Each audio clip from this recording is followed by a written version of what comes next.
Hello, I'm Dr. Harshini Arabelli, consultant pulmonologist, Pratima Hospitals.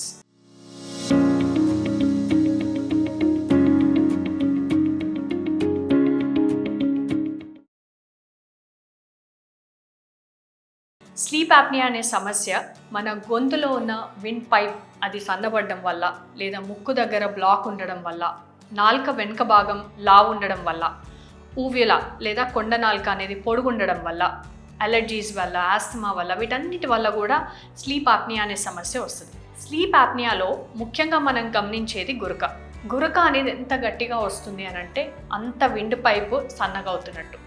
అంత సన్నబడ్డంతో మనకి గాలి అనేది సరఫరా సరిగ్గా ఉండదు.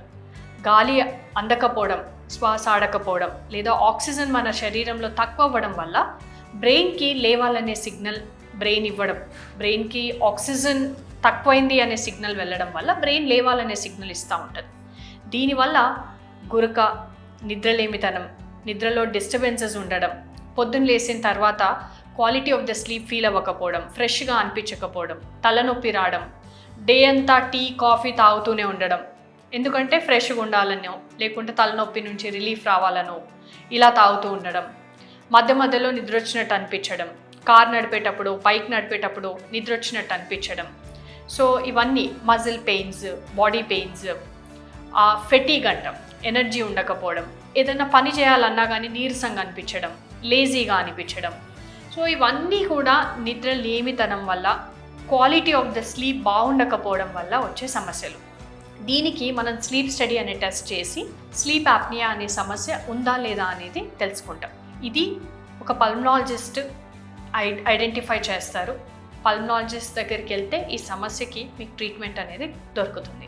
సో స్లీప్ యాప్నియాని సర్లే పోనీలే ఏముంది గురకనే కదా అని అలాగే వదిలేయొద్దు. ఎందుకంటే స్లీప్ యాప్నియా వల్ల BP, sugar, hormonal issues, even infertility ఇవన్నీ సమస్యలు వచ్చే ఛాన్సెస్ ఉంటాయి. జిమ్లో వర్కౌట్ చేసేటప్పుడు సడన్గా కార్డియాక్ అరెస్టు, సడన్గా హార్ట్ అటాక్స్, 30 ఏళ్ళే ఉన్నాయి అయినా కానీ షుగర్ వచ్చింది, బీపీ వచ్చింది, ఇవన్నీ వచ్చాయంటే మీ గురక వల్ల వచ్చుండొచ్చు అనేది మీరు కొంచెం గమనించుకోవాలి. సో గురకని ఊరికే వదిలేయద్దు, అది స్లీప్ యాప్నియా సమస్యకి ఒక సిమ్టమ్ అవ్వచ్చు. Thank you.